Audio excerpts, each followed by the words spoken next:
The tragedy of Darth Vader did not begin in a palace of shadow, but in the blistering desert of Tatooine, under the cruel tyranny of twin suns. Before the name Vader was synonymous with galactic terror, there was Anakin Skywalker, a slave boy whose destiny was not merely to change the galaxy, but to tear it apart. In the year 32 BBY, before the Battle of Yavin, in a tiny slave hovel in Mos Espa, lived a woman named Shmi Skywalker and her son. When questioned about the father, Shmi would always offer the same simple, haunting reply: "There was no father." This is not myth or legend, but the first undeniable truth of Anakin's life. He was a being brought into existence by the Force itself. Canonical sources, specifically the investigation by the Sith Lord Momin and later by Vader himself, confirmed that life, in part, was manipulated by the Force through midichlorians, the microscopic organisms that reside in all living cells and communicate the will of the Force. The boy was, in the eyes of the future Sith Lord, a spontaneous manifestation of the Force. His early life was defined by iron-fisted ownership under the junk dealer Watto. He was a piece of property, yet within that property resided an engineering savant. At only 9 years old, Anakin had built two canonical marvels: a fully functional protocol droid, C-3PO, and a custom-built pod racer, crafted from scavenged parts. This was his first expression of control in a life devoid of it. His world changed with the arrival of two strangers, Qui-Gon Jinn, a Jedi Master, and his apprentice, Obi-Wan Kenobi. Qui-Gon immediately sensed a power in the child that surpassed every Jedi he had ever known. A measurement of his midichlorian count revealed numbers so staggeringly high they were off the charts, a sign that this boy was, as ancient texts foretold, the chosen one, destined to bring balance to the Force. Qui-Gon risked everything on a single pod race, the Bunta Eve Classic, to win the boy's freedom. Anakin won, but the victory was incomplete. He was forced to leave his mother behind. This abandonment, this traumatic separation, became the deep, festering wound that the dark side would eventually exploit. The last image of Anakin Skywalker before he left Tatooine is one of a small, frightened boy promising his mother, "I'll come back and free you, Mom. I promise." It was a promise built on love, but fueled by a helplessness that morphed into a terrifying need for power. The transition from slave to Padawan was not smooth. The Jedi Council, wise and steeped in tradition, had reservations. Master Yoda observed in the boy a deep, dangerous flaw: fear. Fear of loss, fear of failure, fear for his mother. These were the paths to the dark side, and they were strong in Anakin. Despite these warnings, Qui-Gon's dying wish placed the boy's training into the hands of a reluctant Obi-Wan Kenobi. The relationship between the two was strained from the start, more brothers or partners than Master and Padawan, lacking the traditional discipline the Order demanded. Yet, under the tutelage of Obi-Wan, Anakin's connection to the Force blossomed. He was brilliant, driven, and uniquely powerful. He earned a reputation during the burgeoning Separatist crisis as the hero with no fear. But the discipline of the Jedi could not bind the human heart. In the shadows of the Clone Wars, Anakin allowed his compassion to turn into a desperate, forbidden love for Senator Padme Amidala. Their canonical marriage, a secret affair on Naboo, was a direct violation of the Jedi Code, placing his personal life and his public duty on a collision course. The course correction came swiftly and brutally. Years after leaving Tatooine, Anakin's visions of his mother in pain led him back to the desert. He found Shmi, captured and tortured by Tusken Raiders. In that dark tent, Shmi died in his arms. In that instant, the slave boy's promise and the Jedi's discipline shattered. In a rage that eclipsed his grief, Anakin slaughtered all the Tusken Raiders, men, women, and children. When he confessed the act to Padme on Naboo, the words were not those of a victim, but of a killer. "I killed them. I killed them all. They're dead, every single one of them. And not just the men, but the women and the children, too." He sought absolution, but what he found was the intoxicating release of unrestricted power. He had used hate to commit an atrocity, and that hate had saved him from his own pain. The fear had given way to anger, and anger was already guiding him toward his destiny as a Sith Lord. By the final year of the Clone Wars, Anakin Skywalker was a nexus of conflict. He was lauded as the greatest hero the Republic had, a brilliant general, and arguably the most powerful Force user in the galaxy. Yet, beneath the accolades, his resentments were boiling. His secret marriage to Padme was threatened by terrifying, prophetic visions, clear images of her dying in childbirth. The fear of loss, which had cost him his mother, now threatened to take the only person left he truly loved. The Jedi Council, increasingly desperate to understand the power shift in the Republic, elevated Anakin to their ranks. But in a move that spoke volumes about their residual distrust and fear of his power, they pointedly denied him the rank of Master. This refusal was the final, critical push. It confirmed for Anakin that the Jedi did not trust him, did not respect his power, and perhaps did not care about his needs. His only confidant, his steady mentor and friend, remained Supreme Chancellor Palpatine. Palpatine, in a masterful display of manipulation, had spent years subtly grooming Anakin. He had praised his power, validated his frustration with the Jedi's strictures, and offered the promise of knowledge beyond their limited scope. When Anakin, frantic about Padme's visions, turned to him, Palpatine revealed the ultimate temptation, the Sith's secret of conquering death. Did you ever hear the tragedy of Darth Plagueis the Wise? He was so powerful and so wise he could use the Force to influence the midichlorians to create life. He could even keep the ones he cared about from dying. The seed was planted.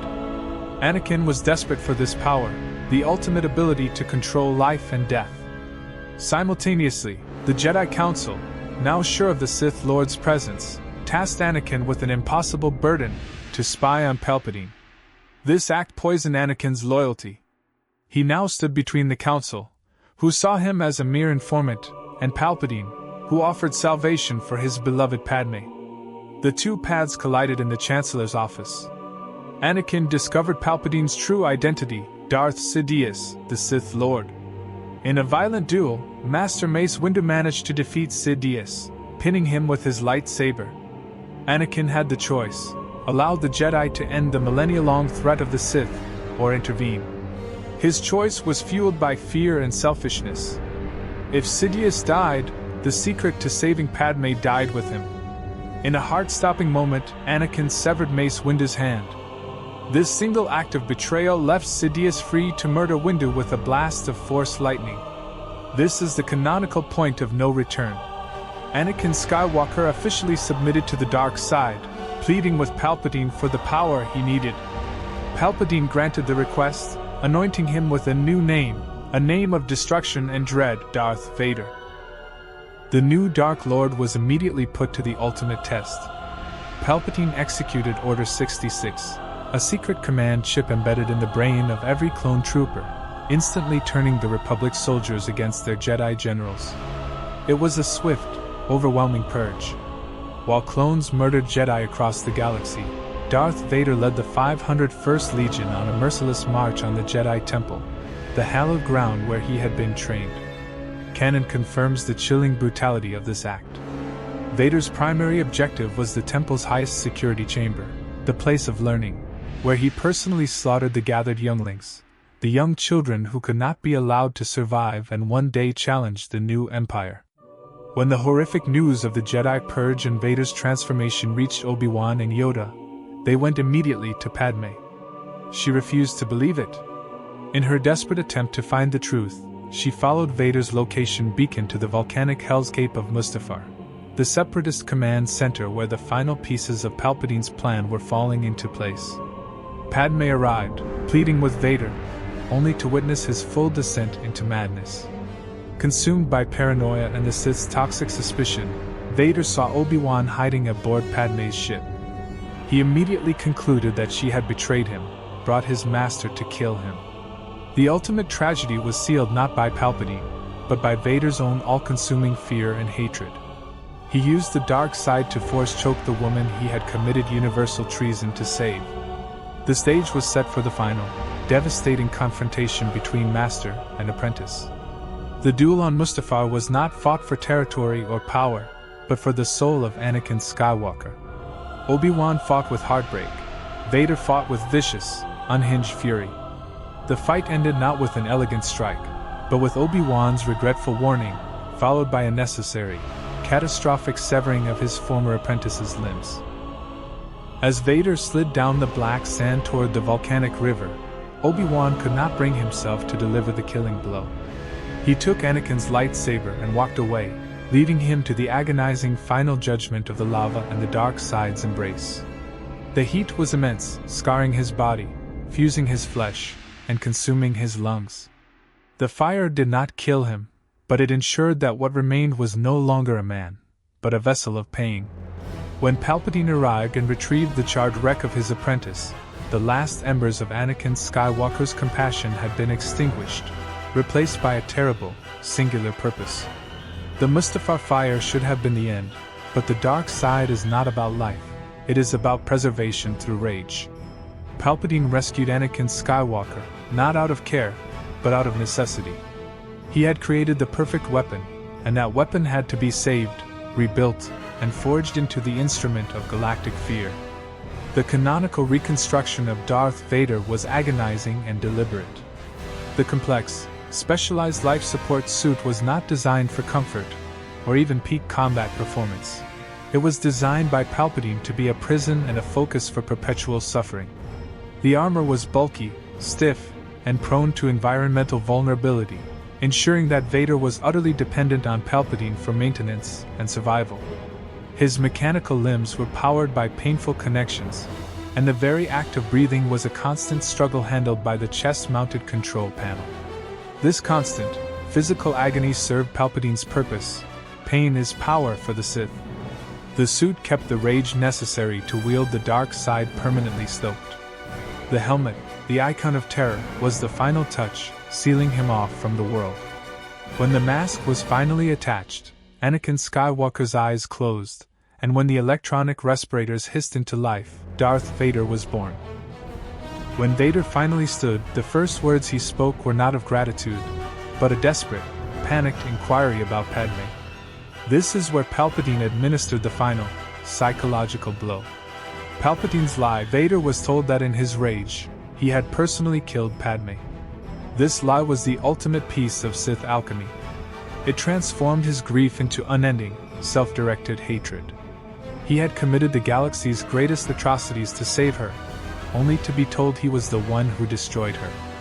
This lie, which Vader believed for decades, became the canonical anchor of his pain, a psychological chain ensuring his loyalty to the man who convinced him he had nothing left but the dark side. His existence was now entirely justified by vengeance and self-loathing. The early years of Vader were marked by immense brutality, as he struggled to master his mechanical body and find his new identity. The suit was cumbersome, and his first duels were clumsy compared to the fluid power of Anakin. He was forced to rebuild his fighting style, relying on raw power and the oppressive psychological weight of the dark side. Palpatine immediately set Vader to the task of hunting down the few remaining Jedi survivors. The purge was ongoing. Vader established the Inquisitorius, an organization of former Jedi who had fallen to the dark side, serving as his dark agents in the hunt. Canon sources, including the Darth Vader 2017 comic series and the Jedi Fallen Order game, depict Vader's missions as relentless and horrific. On a return trip to Mustafar, the site of his deepest pain, Vader fought a vicious, internal battle. The Emperor commanded him to acquire a Sith power source for his new lightsaber. Tradition dictated that the Kyber crystal of his old Jedi weapon had to be broken, forcing the pure crystal to bleed and turn Sith red.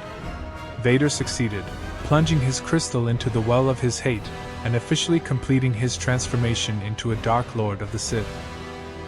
In an attempt to find closure, Vader also began constructing his infamous fortress on Mustafar. This imposing castle, visible in Rogue One, was not a home. It was a focal point for his power and pain.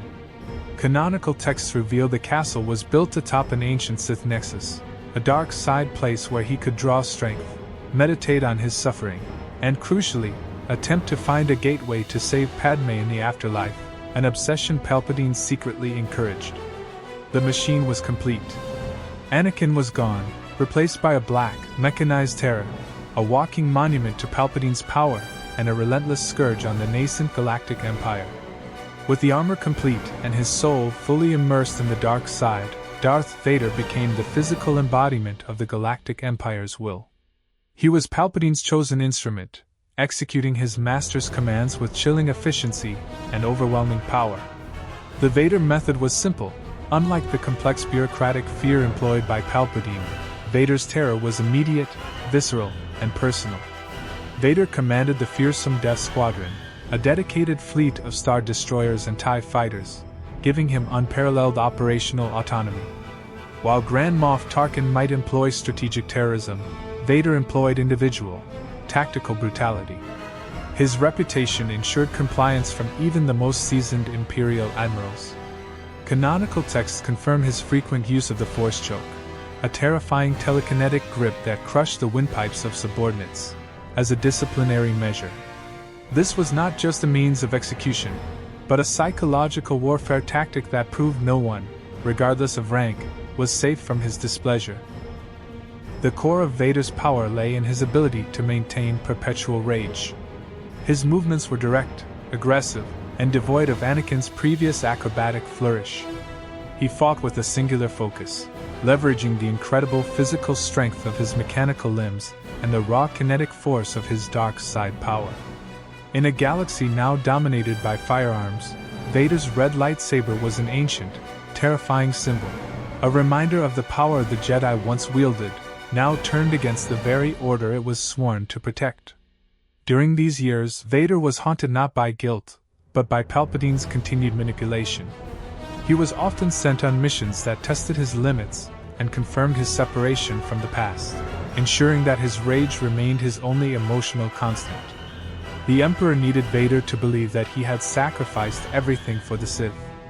The ultimate challenge to Vader's new identity came in the form of his past, Ahsoka Tano. Ahsoka, Anakin's former Padawan, had survived the Purge and became a key figure in the nascent rebellion. Their relationship, forged in the fires of the Clone Wars, was one of the deepest personal bonds Anakin had. Ahsoka's survival represented a living link to the hero he used to be.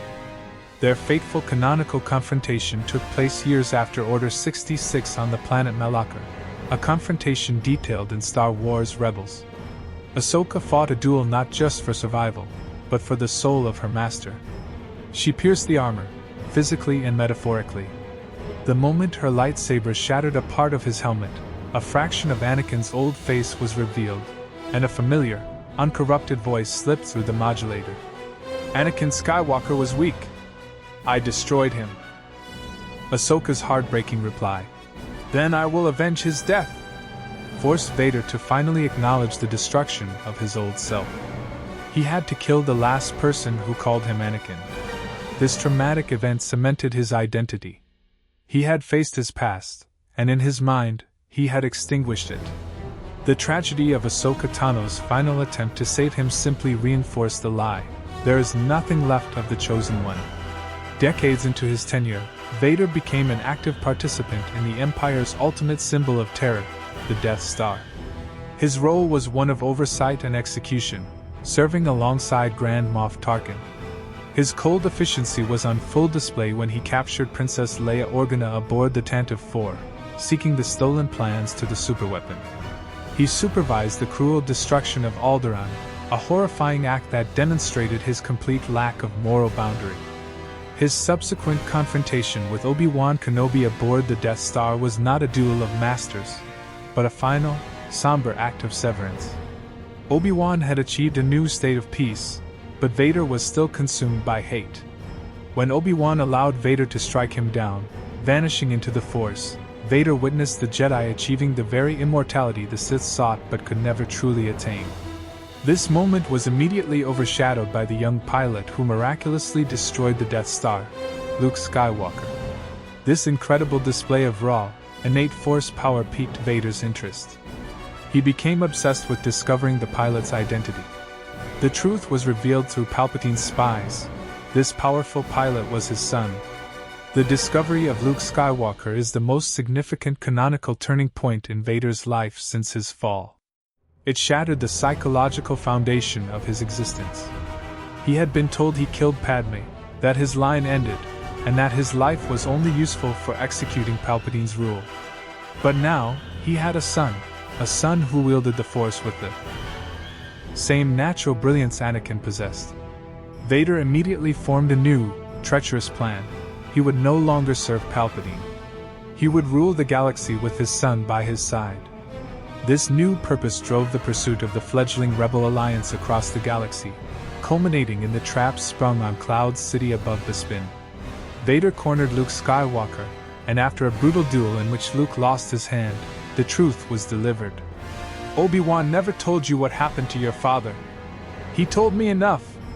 He told me you killed him. No. I am your father.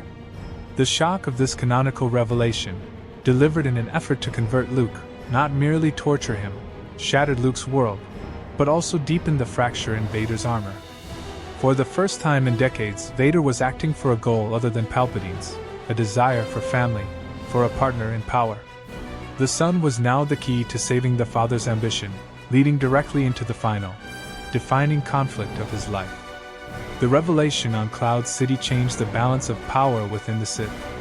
Palpatine, the Emperor, now understood that Darth Vader was not purely loyal, but was driven by a desire to usurp him and rule with his son.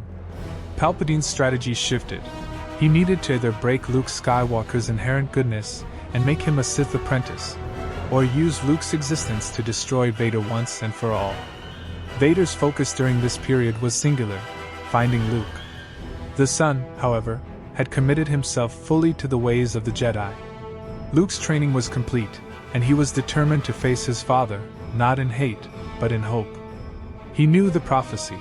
The Chosen One was meant to bring balance, and he believed a piece of the good man, Anakin Skywalker, still existed within the black armor. The final confrontation was engineered by Palpatine himself at the second, incomplete Death Star orbiting the forest moon of Endor. Palpatine revealed to Vader that he was aware of the existence of Luke's twin sister, Leia Organa, and the profound threat she posed. This information was a final layer of torment designed to drive Vader's fear of loss and push him to kill his own children, thus cementing his commitment to the dark side. When Luke surrendered to the Empire to face Vader, the final act of the tragedy began in the Emperor's throne room. I know there is good in you, the Emperor hasn't driven it from you fully. The third and final duel between father and son was emotionally charged and strategically critical. Vader taunted Luke, using the boy's love for Leia to provoke him, succeeding when he threatened to turn Leia to the dark side. In a flash of pure, Anakin-like rage, Luke Skywalker overpowered his father, severing Vader's mechanical hand, a horrific echo of his own injury on Bespin, and the dark side cycle of violence. Standing over the prone, broken Vader, Luke looked between the fallen Sith Lord and his own severed hand. He recognized the horror of the cycle he was perpetuating. Luke cast aside his lightsaber, proclaiming the final, canonical rejection of the dark side. I am a Jedi, like my father before me. Luke's refusal to fight ignited the Emperor's fury. Palpatine unleashed the full, terrifying power of the dark side upon him, a torrent of Force lightning, designed to inflict unimaginable agony and death. Luke was helpless, screaming in pain as the Emperor prepared to kill him. The sight of his son's suffering was the ultimate test of Darth Vader's servitude. For decades, Vader's existence had been defined by a cold, calculating pursuit of power and a fear of death. But in that moment, the vision of his son dying, a replay of the visions he had of Padme, broke the chains of the dark side. His rage for power was overwhelmed by a desperate, selfless love for his son. In a single, final, heroic act, Darth Vader lifted the Emperor high above his head. He threw Palpatine into the Death Star's core reactor shaft, ending the reign of the Sith Lord. The act saved his son and fulfilled the ancient prophecy. The Chosen One brought balance to the Force by destroying the Sith. But the act came at a terrible price. The Force lightning, meant for Luke, had destroyed Vader's life support systems. Critically wounded, Vader was carried by Luke to a shuttle bay just as the Death Star began its final, catastrophic destruction. In the quiet moment before death, Darth Vader made his final, most human request to his son. "Luke, help me take this mask off." Luke, despite the risk, honored his request. When the mask was removed, the galaxy saw, for the final time, the pale, scarred, yet peaceful face of Anakin Skywalker. The mechanical rasp was replaced by the dying whisper of a father. He had looked on his son with his own eyes, achieving a moment of connection that was denied to him for 23 long years. Anakin Skywalker died a true Jedi, redeemed by love and sacrifice. Luke Skywalker gave his father a proper funeral pyre on the forest moon of Endor, burning the black armor that had been his prison. The machine was destroyed. The man was free. The legacy of Darth Vader is not merely one of fear, but of profound tragedy. It is the story of how an innocent soul, burdened by extraordinary power and consumed by the fear of loss, nearly destroyed the galaxy, only to ultimately save it through the selfless love of his son. The Force was balanced, and the story of Anakin Skywalker finally ended, not in darkness, but in light.